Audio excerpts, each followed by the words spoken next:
Have you ever played Sonicor? There are a lot of weapons in the game. Melee, range, or whatever subtypes in the aforementioned categories. Weapons had a set requirement level which is called mastery rank. In order to use set weapons, you must reach set levels.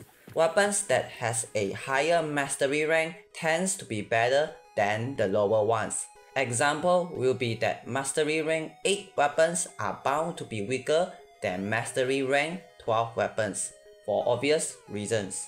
Lower rank mastery weapons are good for early game where you are still new. But as the game goes on, better choices starts to pop up. You start to move on from them. You ain't gonna use those early mastery rank 8 weapons for those daily steel path missions if set mastery rank 14 weapons are available, unless you want to try something out or grown fond of it. This doesn't mean that they are immediately bad. That's how Warframe's natural progression works. People are quick to jump to a conclusion of early mastery rank weapons is bad because it isn't like their high mastery rank weapons when you bring it to a high level mission where low mastery rank weapons shouldn't be in. Such thing could be said for Sonicor. When you check their stats, you could see that this is in fact a mastery rank 2 weapon, which is extremely early into the game itself. The stats might seem weak, but the game simply don't tell you everything. Something was hidden within. The stats shown are the combination of direct and AoE damage, but isn't shown properly. If you check the wiki, you could see that the stats of explosion itself, instead of being 0% status chance, the AoE possess base 25% status chance. While the crit stats are indeed correct, the explosion itself also forces an additional impact on top of ragdoll status.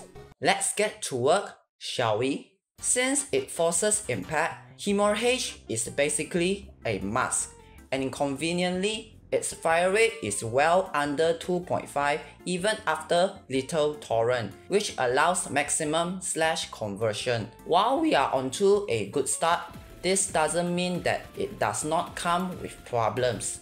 Sonicor struggles on stacking base damage arcane, and this is why we use Cascadia Flare today. But how do we stack it? To stack it, all we need is just the good old Thermal Thunder. Ah yes, you again, Thermal Thunder.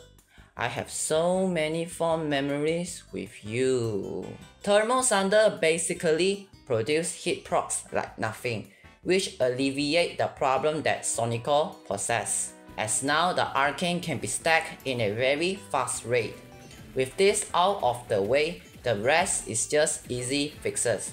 Arcane Avenger allows an absolute crit chance of 45%, and whatever Rhino build is on your screen right now, it should be good to go. Seeing low mastery rank weapons performs in Steel Path feels different.